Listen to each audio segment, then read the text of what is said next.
Before we start this week's episode, a quick note about the devastation in Turkey and Syria.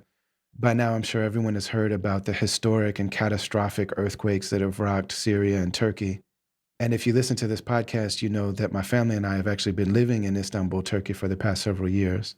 And while I'm grateful to say that I and my family are well and safe, it's also true that thousands of people have been killed and tens of thousands of people are displaced.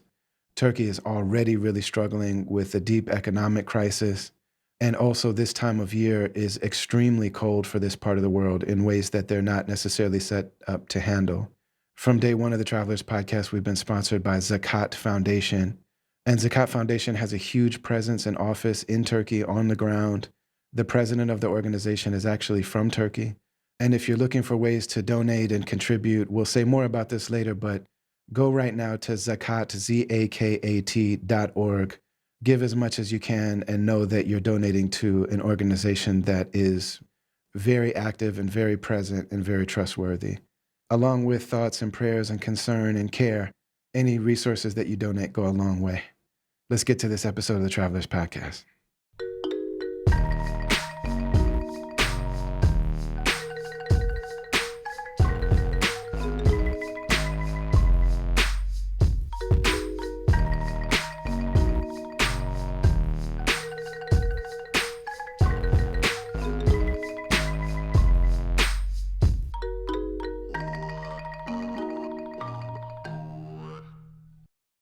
Bismillahir Rahmanir Rahim wa sallallahu ala Sayyidina Muhammadin wa ala alihi wa sahbihi wa sallam. Peace and love, everybody. I'm Brother Ali. This is the Travelers Podcast. Thank you for being here. It's just dope.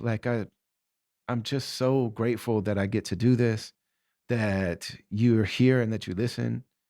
Really blessed and fortunate and grateful beyond words that I get to just share life with these really incredible, remarkable, extraordinary human beings. And they're not extraordinary. Like, what is dope about these people that I'm asking to sit and talk on the microphone? It's not just that they're public or that they have followers. There are a lot of people that have really big platforms that I'm just not interested in, beyond them being a human being. And they have an amazing work ethic. They have an incredible drive. There's nobody that gets to that point and sustains it, that it isn't driven by some relentless motor. They've put up with a lot. They have great endurance. It's just really tremendous that they have that type of aspiration. But that alone isn't that interesting to me. Beyond that drive, and beyond our basic humanity. The Prophet Muhammad, peace be upon him, was sharing the city of Medina with people that didn't like him. He was invited by the city to come and to set up shop there and to live life there. And there were certain groups of the city that, even though they had treaties with him, they didn't like him. They didn't like the Muslims.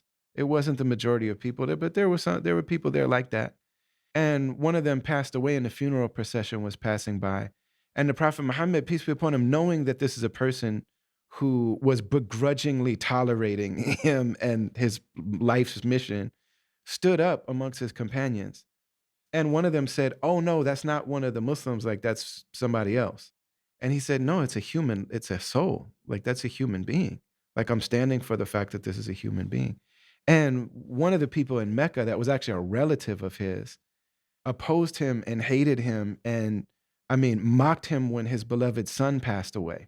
Like, this is a person who is written in the Quran as being a cursed human being. That person's son came to the Prophet Muhammad, peace be upon him, and said, "Would you accept me as a Muslim? And can I be with you?" And the Prophet Muhammad, peace be upon him, he said, "I always knew your father had good in him." Like, this is a person who was horrible, was like torturing people. He was a slave. I'm saying, like, he was a horrible man. The Prophet Muhammad told his son, "I always knew your father had good in him." The Prophet Muhammad, peace be upon him, before he went to Medina, I just got back from Umrah. Like, I just got back from Mecca and Medina. So I'm just on this high, right? So you're going to have to hear about a little bit of this. But man, the Prophet Muhammad, peace be upon him, the year before he got invited to Medina, he went to a city called Taif to give them the message of Islam. And they sent their children out to throw stones at him, to throw rocks at him. The children came out and they threw stones and he bled. Like they were hitting him with these like big desert rocks and stones. And of course, he's meek and humble and gracious. If it is time to do battle, he also is a vigilant warrior. He's also is a samurai when it's time to be. Peace be upon him. But when it's not time for that, it's not time for that. When it's time for patience and when it's time for forbearance, that's what time it is. And so they come out and they said that his body was struck by so many rocks and he was bleeding so profusely that when they were walking away, they could hear blood sloshing in his sandals. And he was asked, if you had the opportunity to destroy that city, would you do it? It sits between two mountains, and said, what if those two mountains could come together and just destroy the city? And the Prophet Muhammad said, no, because those children may one day be part of something beautiful, which is to honor the creator, to honor the creation, to honor the oneness, the universality of it all, and to honor it on a heart level, on a spiritual level, on a physical level, the way we order our lives, the ceremonies and the service and all of these things. So I say all that to say, there's a lot of people that just have that base level humanity, and I'm good with that. But there are many, many people that are very famous that have big platforms. I'm just not interested in them where they're at in this moment. The people that I talk to on this podcast are people that have different levels of platform. But what speaks to me so much about them is that they have determined the particular gift that they were given, and they've dedicated themselves to exploring it, to honoring it, to creating a process around it. The creator never repeats himself in creating. Each one of us have this very unique cocktail and alchemy of events and things that went into making us who we are. And they've given us each a very specific and unique talent and gift that's a gift to us and it's a gift to others. The people that I love to talk to, the people that I love to share life with, are people who have figured out what that is and are constantly developing it and nurturing it and nourishing it and learning how to offer it and always refining that process and that walk and that journey. Those are the people that make me feel like, okay, we're going to be all right. We win. We win. We win. We win. We win. And all of the stories of the prophets and the great people and the sages and the of all walks of life, and those people believing in the Prophet Muhammad, peace be upon him, means knowing that every group of people had a reminder. They had somebody that came to teach them, to illuminate the way, to be an exemplar. Every group of people on earth had that. And all those people came speaking the language and in the culture and the tradition of their own people. That's part of what it means to believe in the Prophet Muhammad, peace be upon him. And so all of these people that have come along, they're met with adversity. Like things happen to them, to us. We pray that we're among them. We strive to be among them. There are things that happen to them that are really difficult. My brother Amir Suleiman, who's the greatest poet, and he's one of my dearest friends, and he's one of my teachers. He pointed out one time, he said, if you stop telling the story of any of the prophets at the wrong point, they look like failures. But you have to tell the whole story. And some of them actually died. So some of their story doesn't end at death. Our stories don't end at death. Our sojourn in this part of life ends at death. But actually, there's an eternity that goes on after death, which is part of the reason that we want to live life so connected to our purpose and not necessarily connected to forms and connected on a heart level to what we get out of it. It's not like what we get out of it is to honor the purpose for why we're here in the first place. That's what we get out of it, because that's eternal. That's the thing that doesn't die. You know what I'm saying? That's the thing that reunites us even after we're done with death. Like that's what it's really about. So these are the people that I love to talk to. This is the stuff that keeps me going in my life. And this is the reason why I'm cool doing this podcast or my music career, sharing Islam with people or whatever it is. Even if it doesn't seem like it's going well, I don't even necessarily care how it looks like it's going outwardly. I want it to go well, especially when I have partners. I want it to go well, but I want to be connected to the purpose, to the why, to the intention. And then the how is all about honoring that and making it more beautiful and more effective. So shout out to everybody we've had on the podcast, and shout out to BK1. It's such a beautiful thing that we're doing this thing together, because BK1 is one of the first people to really believe in me. And hopefully, I'm really hoping that we'll have him on the show really soon because his story is really remarkable. And our story together is really, really beautiful. And I just can't wait to share that. So you could probably hear that I'm excited. I would love to sit and talk to you for 2 hours about Mecca and Medina, and I'll probably do that really soon. This week we have Odyssey. Odyssey's father is from Sudan, and you'll hear specifically about the city that he's from. His mother is African American, and he was raised in DC. Completely independent artist. He's his own producer. He plays with a live band, and that's the band that's playing on his albums. You know what I'm saying? He's an incredible producer, incredible educator, an incredible songwriter, incredible performer, and just a beautiful, fly, dignified human being.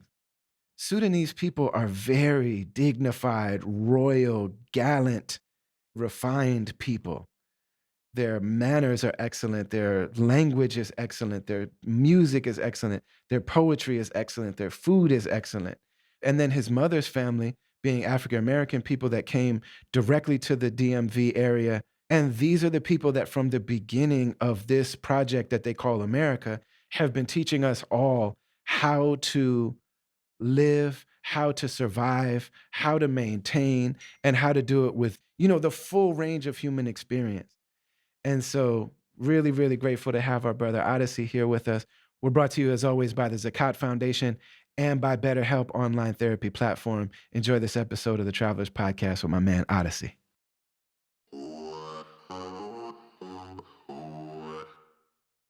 Assalamu alaikum. How corny is it that we've never made music together? We've never toured together. Look, alaikum salam. This is the best way.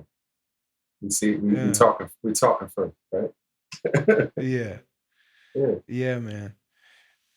It's crazy. Like, I've been hearing about you, like you kind of caught the tail end of the white label era. So like around the time that J Live and Kev Brown and Yeshua and those guys were coming out, like we saw some of your early stuff, like some of it you were executive producing, and then like some of you showed up rhyming on.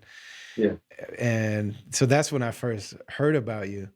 But then over the years, man, it's just been so beautiful watching your growth and watching you take control of your full musical dynasty and the way that you present yourself on stage and all of it, man. It's just really incredible, man.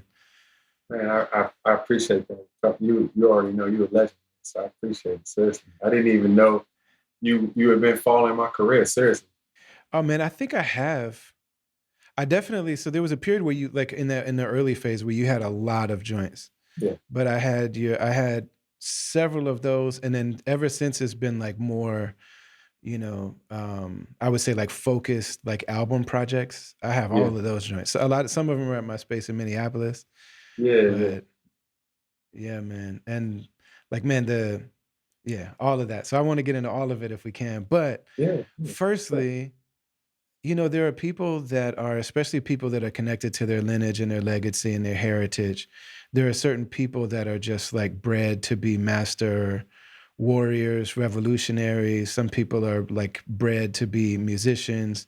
Some people are bred to be orators, storytellers, teachers. And it just seems like, from what I know from your family, that you're all of those things. And so it makes perfect sense that you've become the musician and the leader and the outspoken person that you are. So first I want to ask about, I think a lot of people don't know much about Sudan and like just the incredible legacy of Sudan, but particularly about Durman. Oh yeah. Talk to me. Where should we start? You aim me in the right direction. Well, man, so the little bit that I know about Durman is that it was one of the headquarters of the people that fought the Ottomans, like to become independent from the Ottomans. And I know that there was a leader who was referred to as Mahdi, which is like controversial because in Islam, the Mahdi is the one that comes at the end of time to like fight the Antichrist, you know what I'm saying? Like alongside Jesus. But they called him the Mahdi. They didn't mean that he was like the Mahdi, but that was his title. And then when he passed, they built like a shrine for him. And in those same area, those were the people that fought the British when they were there, and the British destroyed his shrine, and they actually bragged that they had carried his head away in a tin can, Mm-hmm. and then it Yeah. was discovered that he actually was still there, and then his tomb was reconstructed, and then Omdurman, I think, became part of Khartoum, if I'm not mistaken. Yeah, that's correct. Yeah, a long history of freedom fighters and resistance comes from Omdurman. You know, as you mentioned, Al Mahdi came from the the western part of Sudan, and his forces came east against the Ottomans and then eventually against the British, the Anglo-Egyptian Empire. So it's on the banks of the River Nile, on the Omdurman side, where the resistance was born and fought. And that's exactly where my family's from. We're from Omdurman, right on the river, right there. The bridge to Khartoum is right in front of my house. So we've been there because of that, and since then. And the attitude in my neighborhood in particular is still very much just anti the BS. To this day. Omdurman has that reputation, on being against the establishment. You know, you see it clear as day. Like if you're on the side of the bridge in Khartoum, signs are in English and in Arabic, and newer businesses write in Latin Mm. alphabet. Um, but if you cross the bridge in Omdurman, you barely see signs in English. You know, it's interesting, man. I look at the best way I explain to people if they want to understand like the geography of the area is like Omdurman is Brooklyn, Bahri is Queens, and Khartoum is Manhattan, and that's like you got the East River, and you got on this side and you got on that side, and gentrification and people being close enough to Manhattan. It's the same thing. Yeah, and then Brooklyn being that like revolutionary, like cultural, kind of like hub that's connected to the big city, but it's also Yeah, got its yeah, own yeah. identity. You know what I'm saying? And it's like Yeah, it's it his was own it was city. incorporated later. It's crazy, It man. was incorporated later, same as Undermine. Yeah. So your family like studied in England because I know there also was like a big, like the people that studied from Sudan that studied in England, they also were really instrumental in helping the Gulf become what it is in terms of like its business Well, relationship and you know what's infrastructure up. You know what's with up. the West in general. Man, I gotta give a shout out.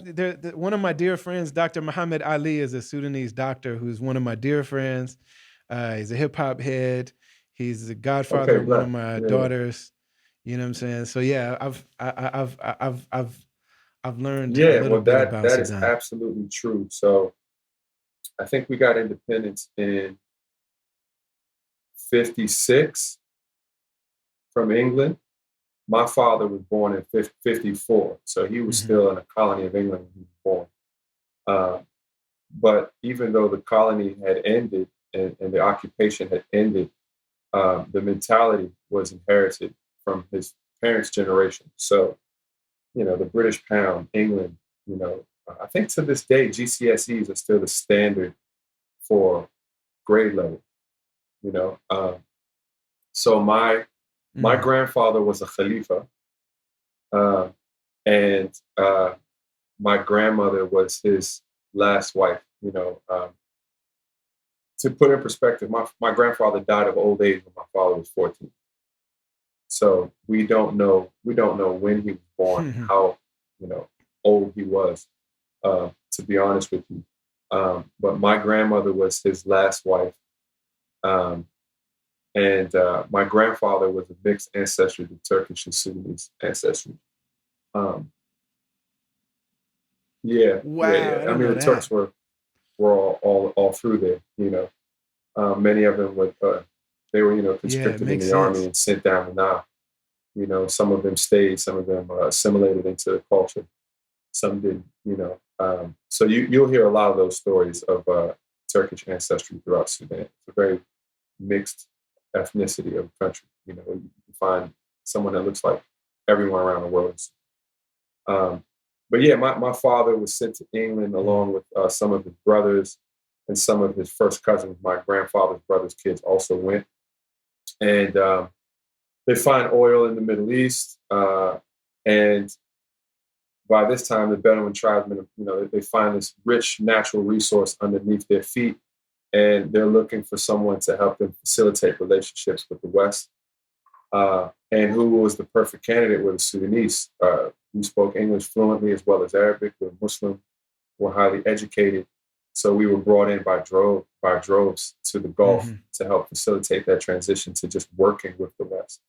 Doctors, lawyers, teachers, bankers, etc. My uncles were bankers in the Emirates, uh, and one in Qatar as well. But he eventually went to work with his brothers in the Emirates as well. My dad didn't like any of it, so he stayed in Dubai for a very short time and went to New York. Didn't really like New York too much. His homie was working for the Saudi Arabian embassy in DC. He was like, "Come down here, it's wide open." He came to DC, never looked back until 2007 when he retired early and he moved back to Sudan with my sisters and brothers and my stepmother. Subhanallah. I think a lot of people also might not realize that in terms of the Arabic language, like it's spoken across, there's like a whole diaspora, like it's spoken in such a large portion of the world, and that people speak Yeah. it differently in different places, and that Sudanese people are known for like the height of Arabic, like the height of grammar, the height of balagha, like Yeah, eloquence and poetry, yeah, also Quran recitation. Like man, my favorite, like so many of us, like our favorite modern Quran yeah, reciter was Sheikh Noreen Sadiq. Rahimahullah, he passed away in a car accident, but man, you know, and Sudanese people, the way they recite the Quran is not on mm, the Arabic scale. Like they do it in mm, a different register, in a different scale, mm, with different timing. It's incredible, man. So when you think about like, you know, the business acumen, the educational acumen, but also the linguistic and musical mm. tradition as well. And this is just on your dad's side. Like, we haven't got to your mom's There's so side many yet. parodies. But I mean, there's Yeah, a there's lot so many there, parodies man. between my mother's side and my father's side of when you receive a faith from a foreign land, you don't only receive the faith, you receive the culture in which is the one who contributed to, right? But there will forever be remnants of the Mhm. original culture that just persist and permeate through um, this new culture that's being born from this interaction between these two different peoples, you know? Mhm. And that's what we hear in Black American music. That's what we hear in Sudanese poetry and our use of the Arabic language and our relationship with Islam is you're hearing the remnants of a previous culture that's still alive subconsciously, consciously. It's just always permeating through, you know. So our Nilotic roots, our Nubian roots are just they're seen and they're heard and they're felt in everything that we do. And that's what makes it quote unquote different, you know. Mhm. Yeah, man. So when you like when your father came, did he meet your mom in DC? He did. He did. He met my mother in Washington, D.C. They met in a disco. You know, Ah. my father came. My father came. He was partying. He's like, I'm free. I'm outside. You know, and he and my mother met, and you know, I'm a happy surprise. Let's put it that way. I was a pleasant MashaAllah. surprise. You know, he had to very quickly become a different person when he knew he was going to become a father. You know, my dad's Mm. from a rough neighborhood, and my dad is very um, eloquent and highly intelligent, rough individual. You know, Mm. he's not to be crossed. He needs to be listened to. He needs to be respected, and he earns it. You know, but he's a rough human being, no less. You know, and my mother comes from the same roots. You know, my mother from Southeast Washington D.C. Yeah, They man. they had so many similarities that they didn't even know. You know. So I know more about your dad's side of the family than I do about your mom. So what was like are her people from like North Carolina or like what's the Virginia, No, like where we're are her one of people from? we're one of the rare people from the DC area that from the day the ships brought us there, that's where we're from. My Okay. grandfather on my mother's side is from Scotland, Maryland, on the mouth of the Chesapeake Bay, um, just on the mouth of it. There's a place called Scotland. Uh, Maryland is a very unique state in the original colonies because it was a state that was predominantly settled by Scottish and Catholics, while the rest were Protestant. So it kind of adds to our unique culture in America as well. So my grandfather on my mother's side is from Scotland, Maryland, about an hour and a half south of DC on the banks of the Chesapeake. And my grandmother on my mother's side is from Zion, Maryland, and Sandy Spring, Maryland, which is rural Montgomery County, probably about 40 minutes outside of DC, but very agriculturally based up until recently. So both Mm. my grandmother and grandfather are from Maryland, and during the Great Migration didn't move far. Whereas most African Americans in the DC area do come from North Carolina and Southern Virginia. That is very true. So it's rare to meet like Marylanders through and through. Washingtonians. My grandfather was a Washingtonian. You know, Uh. So yeah, we've been there for a long time. Like, I remember what it was like in the 80s. Like I was Yeah, basically unofficially adopted into Black communities in the 80s. And then especially in the Twin Cities when Somali people started coming from East Africa, it was not like, "Hey, welcome to our long lost cousins." Like it wasn't always easy, for like the sure. way that those two communities came together. Mm. Because there's obviously a lot of things that are shared, but then there's also a lot of differences. Like, what was it like for you in the '80s? Your mom's family being African American, and your dad's family being from Africa. Um, what was it like then is what it's like now. Mm, I owe I owe that mixed ethnicity for my hardships and my attributes.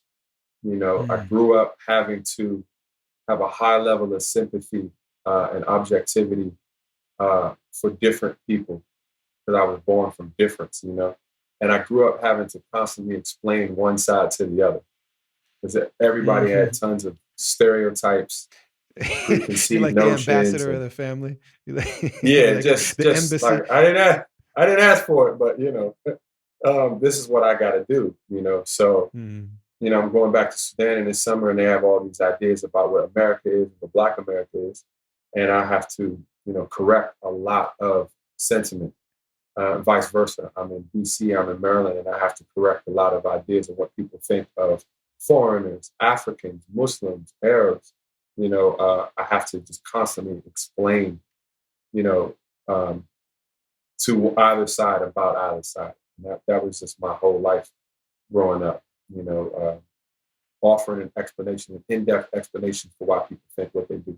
I know that so many people that come from Muslim countries, like even that were growing up in Muslim countries, like a lot of them really say that the Islamic references that were in hip hop gave them like a real sense of like pride and belongingness and like a deep like connection to Black culture because of just hearing Rakim say all praise due to Allah and talk about the Quran and Wu Tang and Mm, all of this stuff.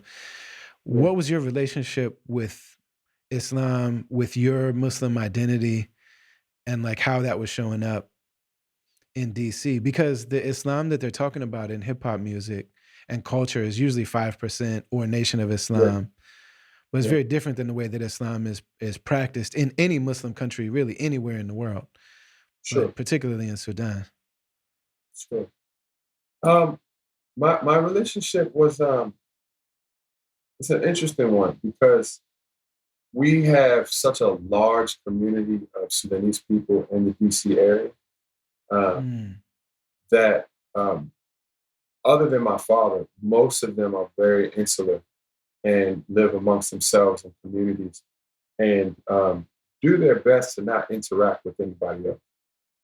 My father wasn't really with that. So, for example, the majority of Sudanese live in Northern Virginia, where we were raised in PG County. So there were no other Muslims around me at all, other than family and friends who came to visit us and made that trek across the Woodrow Wilson Bridge to come visit us. and vice versa. We would go visit them, but we lived outside the community, you know. So when I was listening to rap, I wasn't necessarily listening and gravitated towards rap that I could hear myself in.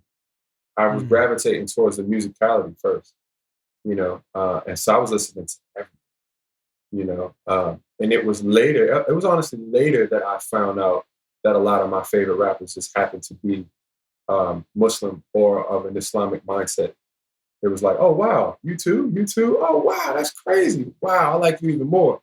But it wasn't a reason to listen to anyone because when you grow up in two cultures, there's a lot of ways you can turn out.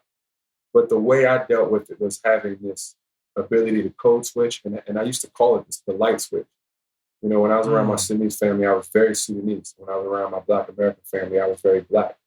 And um, they were separate for a long time before I merged the two. So when I listened to rap, I didn't think about anything Sudanese when I was listening to rap. You Because it know, was from a um, different world.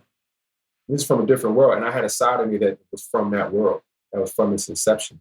So I just naturally listened to it from that mindset. Um, Hmm. I think that if both my parents were Sudanese, that would be a lot different. Because I can say that from a lot of my cousins who are 100% Sudanese. Their relationship with rap in the West is very, very different than mine. Even in my household, um, my siblings are all from my stepmother, who's also Sudanese. So I went to public school. They went to the Saudi Arabian Islamic Academy in Alexandria, Virginia, where my stepmother was a Mm. teacher. So they would Wow. wake up in the morning and they drove 45 minutes, 50 minutes in traffic to go to and from school every day. And I took the school bus. So I lived a separate life in my house from even my siblings. My stepmother forbid them to play with the kids in our neighborhood, where I was allowed to play outside with everybody in the neighborhood. So there were these like rules for them that didn't obtain to me. Crazy. And my dad let that happen.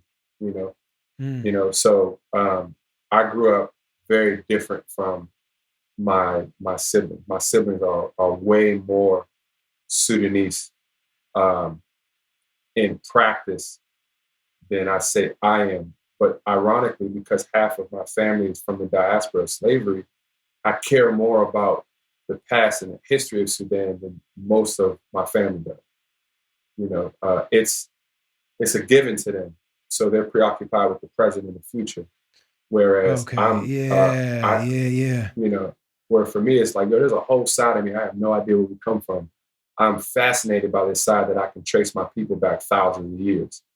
I can go see pyramids that my ancestors built, and they're like, oh yeah, those.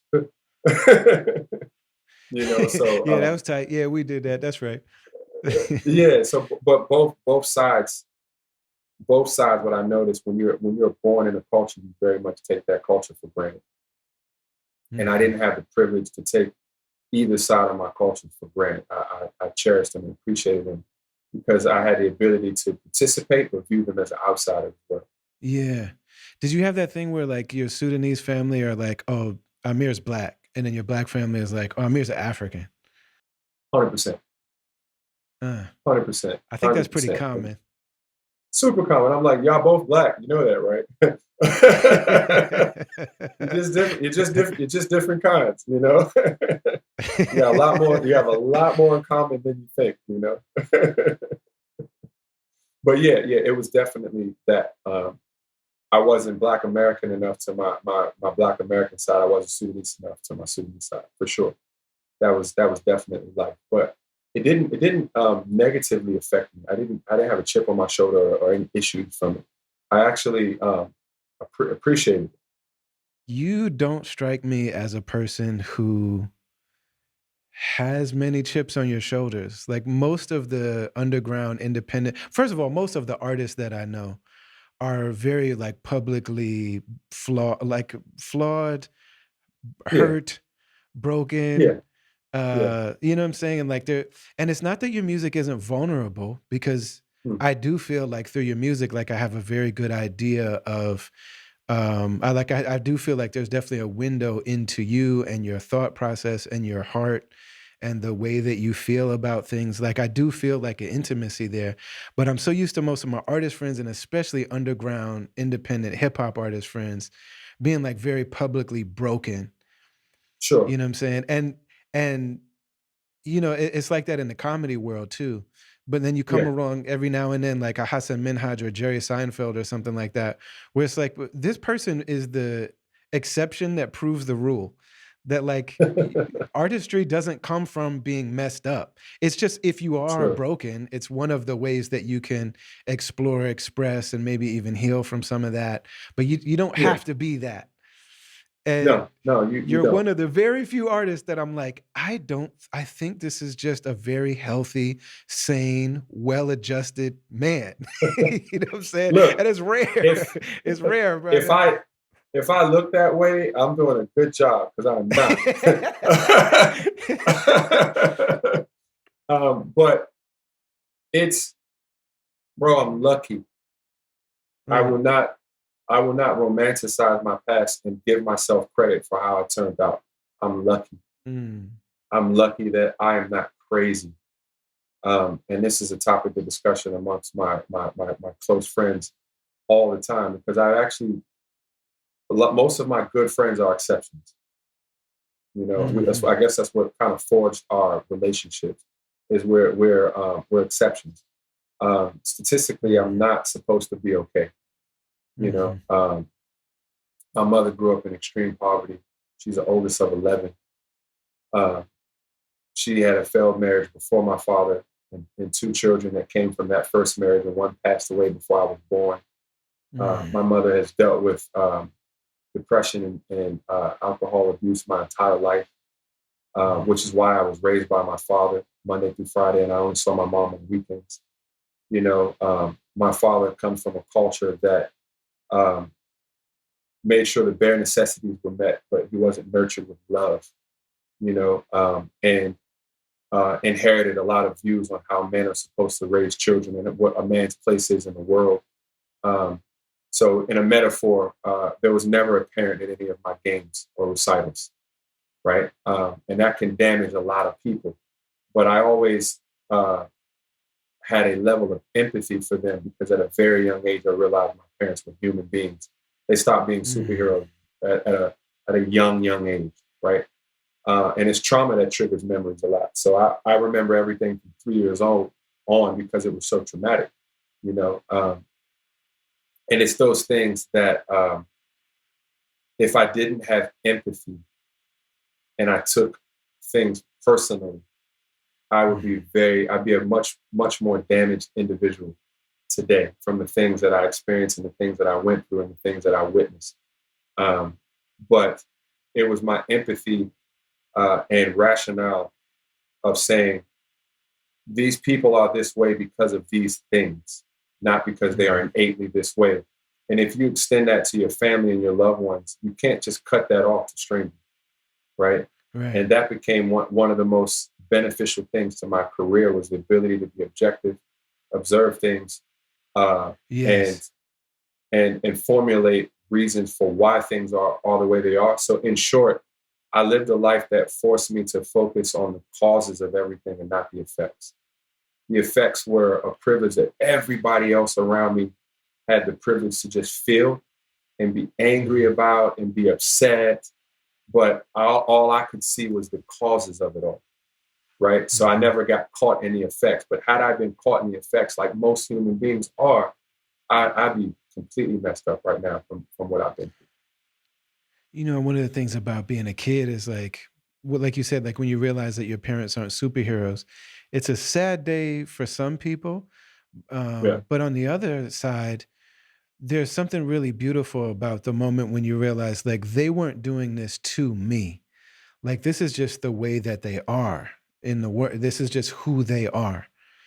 Right. And if you can go Right. another step further, like you said, to say like also they're not this way just because of some sickness that they have, but They come from a very specific set of circumstances. And so Right. the ways that they're showing up are probably the best that they're able to do. Exactly, exactly. And I'm fortunate enough to have that, and I love my parents. They've given me everything, and I've learned so much from their flaws as well as their attributes. And it's probably harder for them to accept their flaws than it has ever been for me. You know, Mm. so yeah. My appearance of being well adjusted is from focusing on the causes and not the effects, and even I put that on myself as well. Any issues that I experience in life, I'm more so focused on the root cause of it and not the effects of it.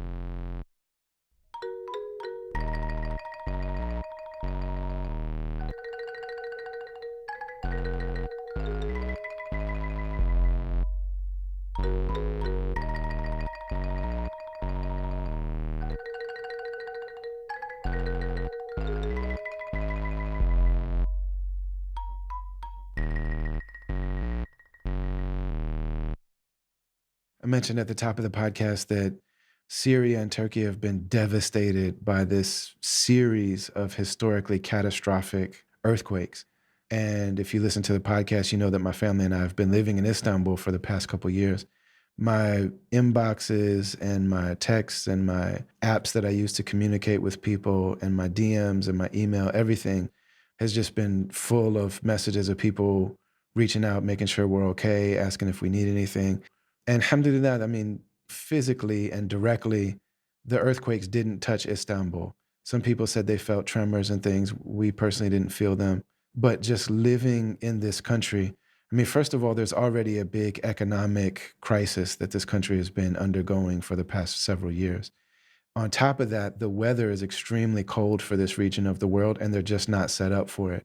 So, really low temperatures that honestly, coming from Minnesota, like temperature wise, like, man, why does this feel so harsh? Like I said, this part of the world just isn't set up for it. So a lot of rain. The buildings aren't set up for this type of cold. They're just not insulated like that. So even nice places have water coming in and they're really drafty. People have lost power. There's electrical storms. There's incredible winds. This country has been already dealing with a lot, not to mention what Syria is going through. And so the earthquakes, it rivals September 11th, and the feeling of being in a country that has gone through something like this in some ways reminds me of September 11th. It's a historical level event. And I remember when the earthquakes happened in Haiti and there were hurricanes and things like that, and being in America and just being like, man, I see the footage and I want to help. And what do we do? And I just remember feeling like, man, I really hope that we can trust these organizations. I know our intentions are good, but in this particular case, it means a lot to us that we've been connected with Zakat Foundation from the beginning of this podcast, because Zakat Foundation works on the ground. They don't just drop money places, they don't just drop ship food. They have a really serious headquarters in Turkey, and the president of the organization is from Turkey. So if you go to zakat.org, zakat.org, this is an organization that's deeply connected. This is an organization that you can trust. This is an organization that's really adept at getting goods and services and resources exactly where they're needed and to the people who need them the most quickly. If you feel moved to help, a little bit goes a long way. The $20 that we can give, the $100, the $200, the $5, it goes a long way, especially if a lot of people do it. So I'm personally asking, out of all the talking I've been doing for the last coming up on a year about Zakat Foundation, I'm personally asking, go to zakat.org right now and give something to the people in Turkey and Syria that are going through this. And while you're there, stick around with Zakat Foundation because it's a reputable organization that does great work all over the world.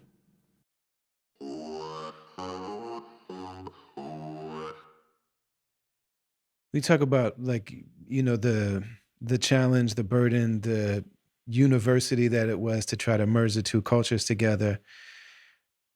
Like it seems like music can always be a way to do that. And I know you talk about, I heard an interview where you were saying that your dad played the oud. and that yeah, he resonated with funk music. Like he could feel the connection between, yeah, the music from Sudan and the global, African diaspora of music and in yeah, funk. yeah. What was the musical thing like? Beautiful, man. It's Mm. beautiful. My mother can sing. My mother has a beautiful voice. My mother is the one who taught me poetry. My mother was a huge fan of Robert Frost and Edgar Allan Poe, and she was the one who would read those poems to me and explain to me what metaphors and play on words and double entendres were. That was my mom. She Mm. loves literature. She loves literature. She loves poetry. She loves reading. She loves music, um, and she loves all kinds of music. She's the brunt of a lot of jokes at Thanksgiving because everybody else, oh, Teresa, you always like listening to weird stuff. You over there listening to Carly Simon and Michael McDonald or whatever else, and while everybody else is listening to Frankie Beverly and Maze. She's like, oh, I like Frankie Beverly and Maze too, but I get down with this. And my father, That's is very coming DC, from by the this. way. Oh, yeah, yeah, yeah. And my father was like, I like Sudanese music, but I like Bob Marley. I like Parliament. I like these things too. I feel it. I love it, and I grew up with that as the foundation. My grandmother, on my mother's side, she plays guitar. She plays piano. She's in her choir, in her church choir. It's very musical people. It was nothing to just hear 3 and 4 part harmonies just kind of sprout up. So that was just normalizing. People just in the kitchen, singing and Mm. cooking and cleaning together, and people start harmonizing. So that's what I grew up around, and to put it all together in this just beautiful coincidence and luck and fortune. Gary Scheider from the Parliament of Funkadelic was one of my neighbors growing up. And it was my father who Yeah. recognized him when they moved in. So the funk was next door. So for people who don't know, like most of like when we hear about P Funk, we usually think about Bootsy, but Bootsy's time in the band, like he wasn't only in that band. Like Bootsy Collins played for James Brown, and he played for all kind of Yeah, people. But Gary Scheider is the one that had the diaper on. Like most of the iconic like footage and photos and things like that of yeah, of um yeah. of P Funk and of George Clinton, like Gary Scheider's. So he was your neighbor, and am I understanding correctly that like you would record and make music like in his home studio as a kid? That's right. That's right. That's right. Me and Crazy. his 2 sons, Marshall and Garrett. Yeah, yeah. That's what we would do after school. Yeah, yeah. Crazy life, Crazy. man. So is that how you so did you learn to play instrument? Did you like learn to play directly from your family? Did you learn at Gary's crib? Like because most of the production that you do, like you can sample. I'm saying you're nice with samples, but you also have no need for it. Like I feel like most of your, especially later stuff, has been almost no samples. So is Well, it's that where you funny. learned? I'm decent on keyboard. I'm not that good. I'm decent. My music theory is very very strong. But I Mm, learned music through sample. You know, mm, um, so if I had to like put it in chronological order, it was my older cousin Frank on my mother's side who got into rap very early in the mid to late '80s. Was going back and forth to New York, bringing back records. He had 2 Technique 1200s in his house in Montgomery County, Maryland, before I knew anybody who had turntable. And I crazy. would sit in his room and just listen to rap, on records. And I would freestyle with my cousins. So that came from my older cousin Frank and my mother's side of the family.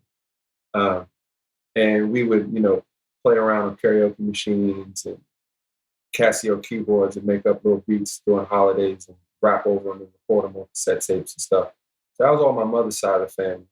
And when Mr. Scheider moved into my neighborhood and we started hanging out in the studio, um, he had drum machines, Tascam, ADATs, everything. Mm. And we would Oh play around man.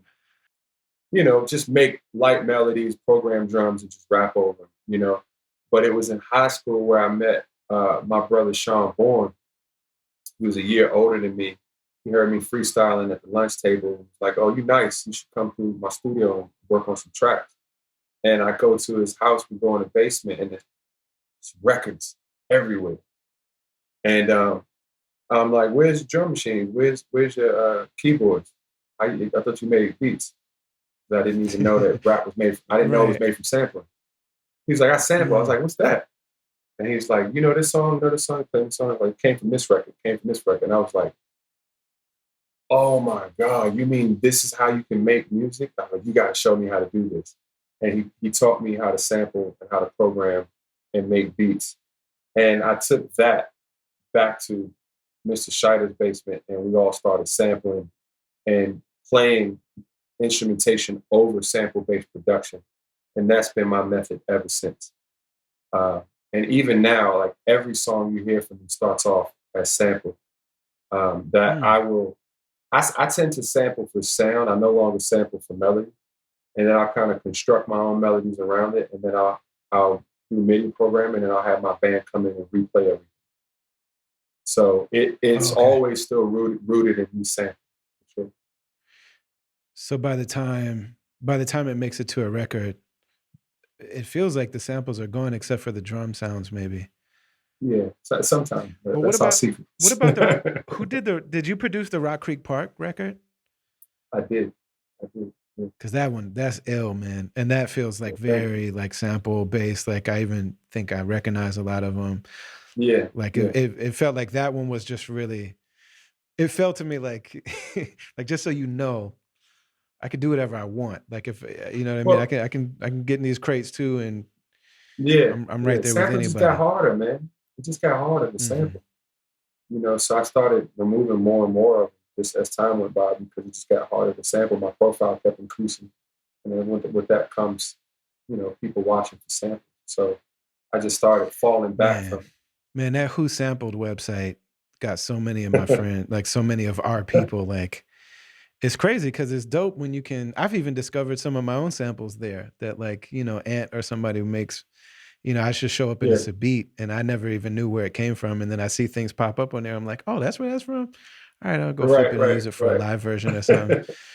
Yeah, But man, I remember when we first started out thinking if you don't put it in a movie, if you don't license it to a video game, it'll never, hit that level of visibility and we can get away with sampling. And then soon as that Who Sampled joint came out, man, we just started getting hit left and right. yeah. A lot of people did. A lot of people did. So I hipped up real quick. It's like, nope, you're not gonna catch me out here. So I had to switch it up. So the live instrumentation started coming more and more to the forefront. But a lot of my musical mentors, Dre and people like that, they had already began interpolations and replaying samples before I was even Mhm. aware of it. So once I started doing the research, I'm like, okay, I have these things at my disposal. Let me use them and not get caught up in anything. And then also your ability to work live with a band, I think is really powerful because for a lot of rappers, we have periods where we do that. It'll be like, oh, we're gonna switch it up this time and go with the band. But you seem like really the most comfortable, expressive Mm, when you have the full band. And I would just imagine that your ability to communicate with them. It's one of the main things when a rapper steps in with a band. There's this strange thing with producers and a lot of producers and musicians where it's like we're speaking different languages and they don't always respect the fact that a lot of us don't know music theory and notes and don't speak that particular language. But then also that a lot of times they don't understand that there's a sensibility and a sensitivity that we have that's not unlike another wave of jazz where like some things are in between keys and some things, two samples don't necessarily in terms of the music theory match or go together, but there's yeah. something about the ear of a great producer that can do that. So for you having both of those, the ability to again code switch and speak between worlds, man, it just seems like that's such a big like what's that like for you working in the space with the musicians for the live show? I mean, you said something very important about the respect between like hip hop producers and musicians. Where Mm, um, what I learned early on was just because you're good at playing an instrument does not mean you're good at producing a whole track, right? Of course not. And that is Yeah. that is where that's where production and executive production comes in as a necessity, right, and as a skill set. So uh, the guys in my band are the same guys playing on my records.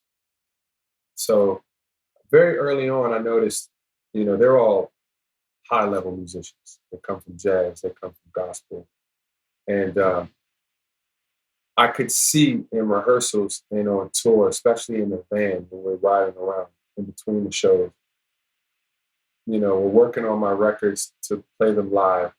And they're like, oh, F to B flat, G sharp major. And they're like, oh, okay, 4 bars, da, da, da, da, da, da, da, da. All right, done. Hey, did you hear this such and such track that such and such made? And I noticed that they were not excited about my music the way that they were excited about more serious musicians. And I took that as a challenge. Mm. Mm. So I did the homework and I went back to start creating music that would that would impress my band members. For them to be like, wow, that inverted chord is nice. Oh, that transition is crazy. What made you want to do this and do that? Oh, I'm like, yeah, now you like it, right? But that upped my musicianship, but I always kind of had this advantage of I know how to produce. I don't know how to play an instrument. I know how to produce. Y'all know how to play instruments. So let's make this a marriage to make the best out of it. And with time, I gained their respect, and then we got where we are to today. So it had its trials and tribulations, but in the end, something beautiful came out of it. And I'm definitely adding a privilege to be able to speak to them on a level that they can understand. But like you said, a lot of rappers come in to do the live version, and there's just this lack of communication, speaking two different languages. But because I'm making the tracks, I can talk to them. And I think that's the difference between like when a producer MC is working with a live band versus an MC who's trying to adopt his studio album to a live rendition. The transition is a lot more seamless, easier. Yeah, it's crazy how many times you see people that are really good at the technicality or even the like framework. Because for as mysterious as music seems to a lot of people that don't know it, I mean, I know just enough about it to know that it's a language like any other language that you can learn. Yeah. And if you submit to it and if you learn it and if you have some acumen for it, it's great. But it doesn't mean you're going to be a great musician. And it's a No. trip too with technology, because every time I get like a new DAW or a new sampler or something like that, you go on YouTube and you can find people that can teach you how to use your sampler or teach you Yeah. how to use your plugin or whatever. Amazing. But whenever they push play on the damn beat Yeah. that they made, it be the worst. Oh yeah. That It's that is like, you man, the you know, second they're bro. like, yeah, so here's a little track I whipped up. Like they're explaining it, and you're like, Yeah. oh, that's how that works. And they're like, so here's a little How track I'm many working on. And as soon as I hit that look, space bar, it's like, oh man. how many times you walk in the studio, especially back in the day where it looked like the Starship Enterprise, they got all this gear. Them usually be the dudes with the wackest beat, because Always. they got all this gear. And it's like, oh, this about to be some trash. Yeah, and then you Yeah, go in yeah, somebody's yeah. crib and they just got records thrown all over the place, Right, and you gotta right, like right, hold the headphone jack to get it to come through both head to ears. You know what I'm saying? right, That's right, this. right. That's a lot of times where the good stuff comes. Yeah, Right, it's like that with exactly. everything. Food.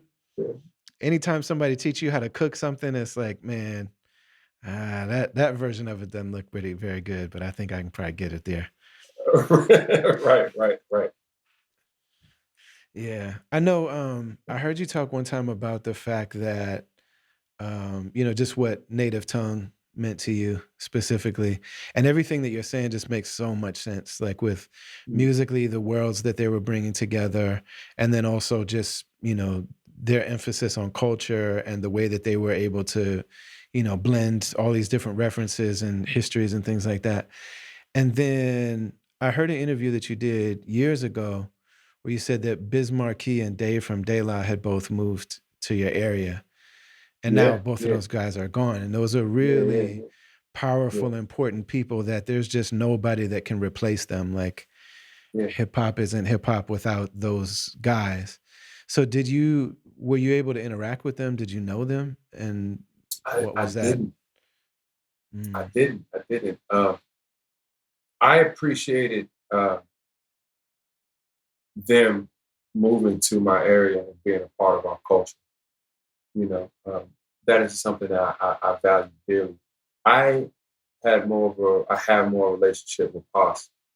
That's the person that That I makes a interacted lot with. of sense, man. I can see Yeah, you and Potts yeah, getting along so yeah, well, man. yeah, yeah. That's the guy from De La that I know.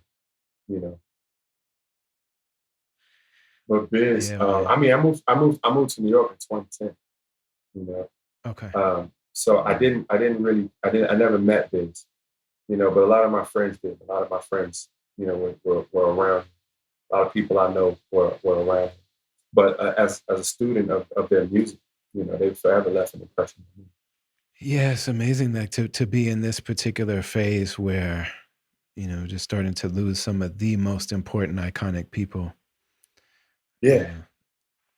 yeah, yeah. It's. I mean, what we hip hop 50 years old now. Yeah. You know, so this is gonna start to be the norm. You know, because we're humans, we're flesh and bone, and we return back to the earth. And Yeah. you know, a lot of us. That's just gonna we're gonna have to get used to that. You know, it's not gonna only be untimely demises from violence anymore. You know, Right. it's going to be health complications and things of that Yeah. nature. That's we're going to have to normalize that and have that as a discussion as well. You know, on what's that going to look like? As it's not just the music that's aging; it's the people that made the music as well. You know, so what does that look like now?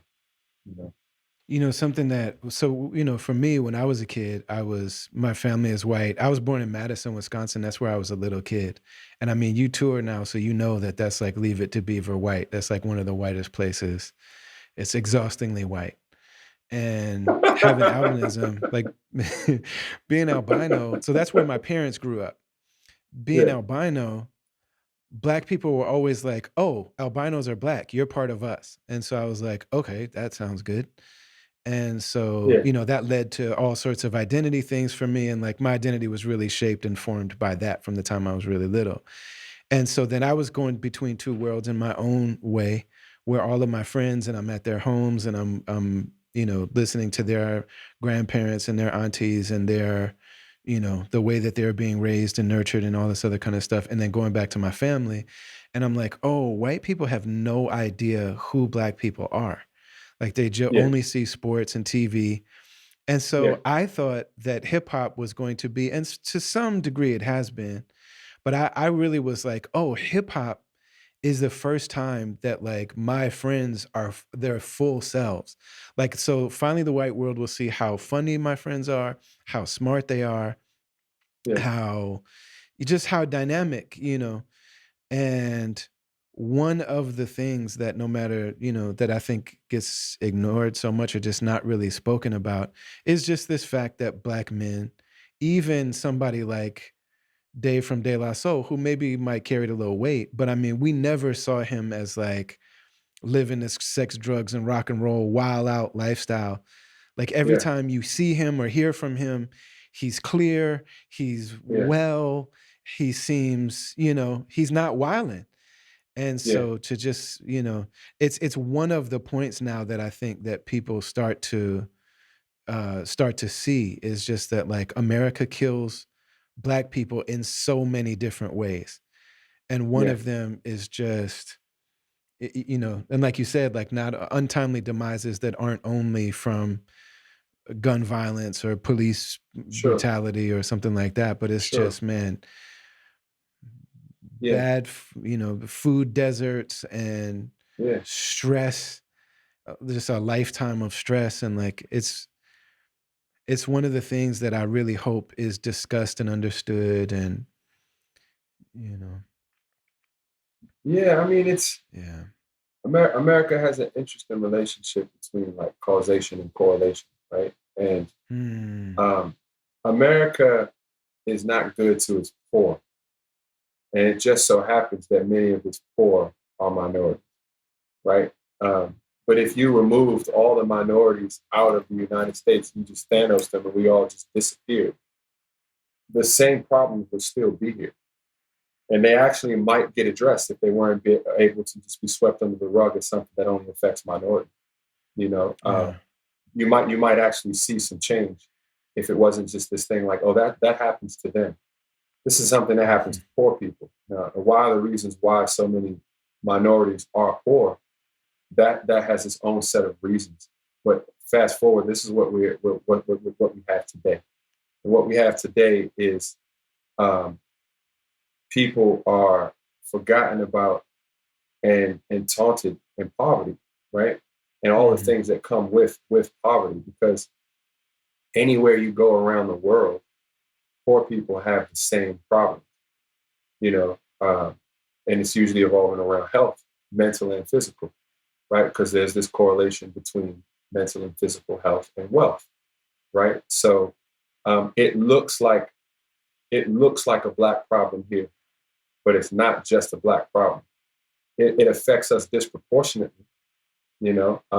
But it's not just a black problem. It's a problem that we have in how we deal with poverty in this country. You know, Mm. mental poverty, physical poverty, emotional poverty is what we're dealing with in the United States. And it's not addressed because there's so many scapegoats that people can use to just explain it and tuck it away, you know. But I always look at the fact, like it's something that comes up with my friends all the time when we talk, is if every minority disappeared, even if you took it a step further and made everyone in the United States white Anglo-Saxon Protestant, not even Catholics, right? Every problem we face here would still be here. You still have people um, exercising their opinions, trying to make them law, focusing more on their differences than their similarities. You know, Mm. using capitalism against people who are uneducated. You know, every problem that we have would still be here. So Mhm. like, what is the real root cause of all of this? You know, it's a sad truth that we are disproportionately affected by all of what America is. It's true, but it's not just us. You know, and Right. and the irony is our white counterparts in this country refuse to accept that they are just as affected when they're poor by the same things as black people, because the only card they have is whiteness. If Right. if you're poor, at least you have whiteness. So you're Right. asking me to give up my whiteness by saying I have something in common with you, even though it's clear as day that you do. You know, but then I got to give up the only thing that gives me value is whiteness, and it Yeah. just won't let that go, and that's just sad. You know, it's just sad.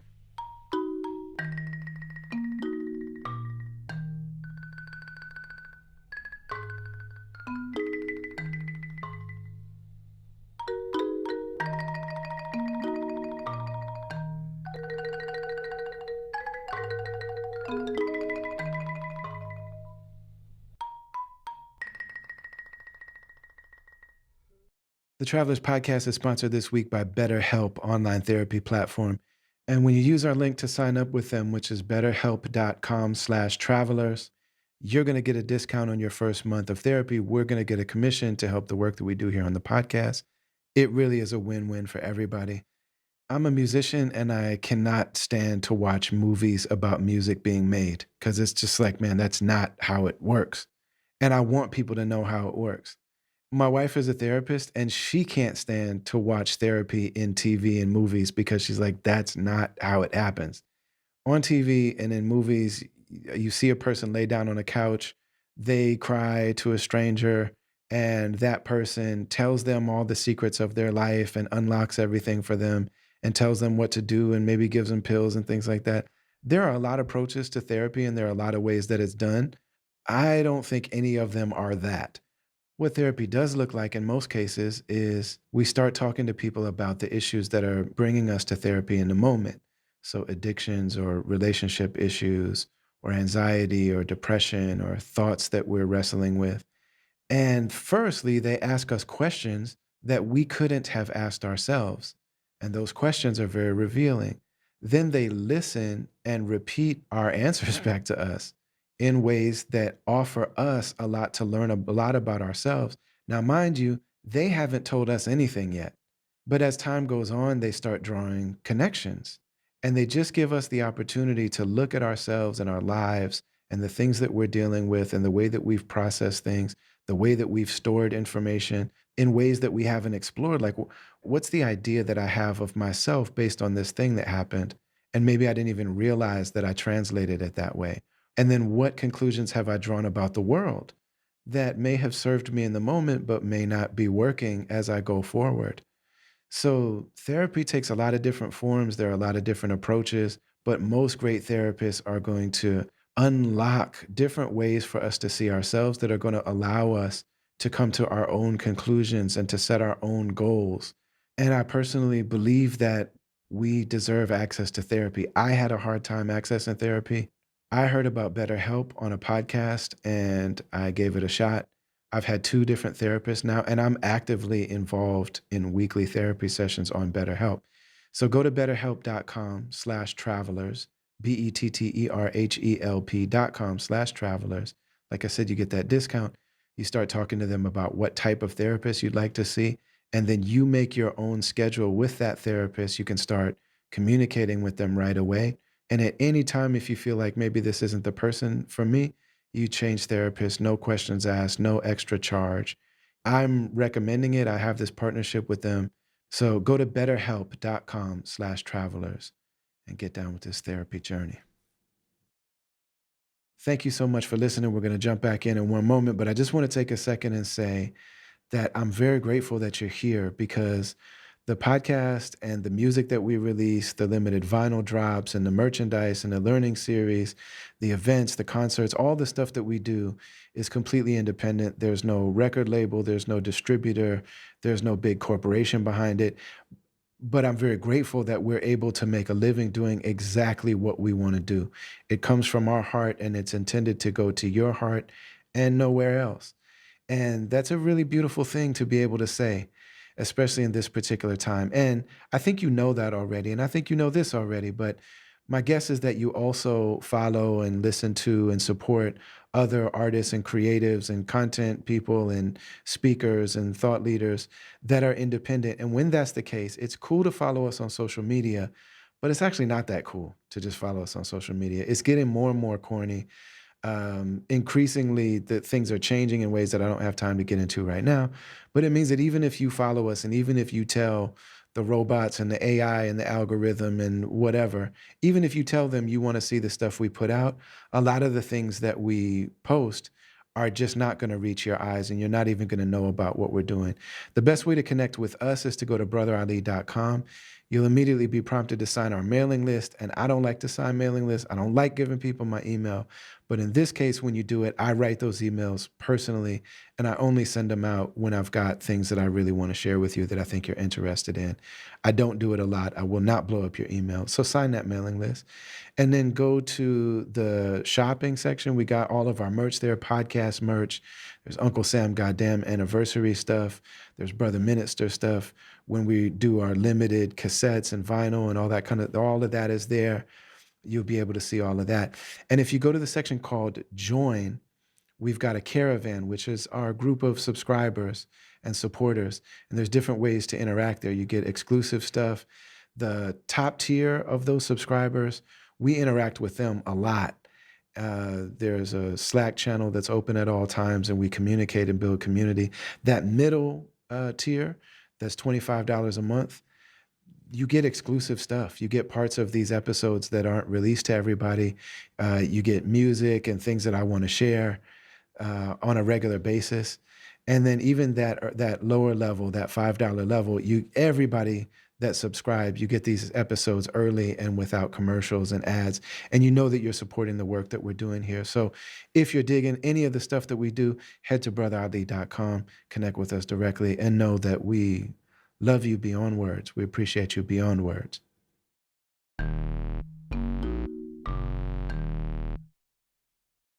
One of the things that I've dealt with and a number of the people that I came up with in my kind of era and segment of the underground, talking about Merce and Blueprint, and Yeah. so many of the other people in that area, is like there's this really interesting relationship with the people that buy our music, listen to it, get married to it, tattoo it on their Mm. bodies, name their children Yeah. after us. There's a bond between us that exists on a really deep human level. It's not Yeah. fake, it's very sincere.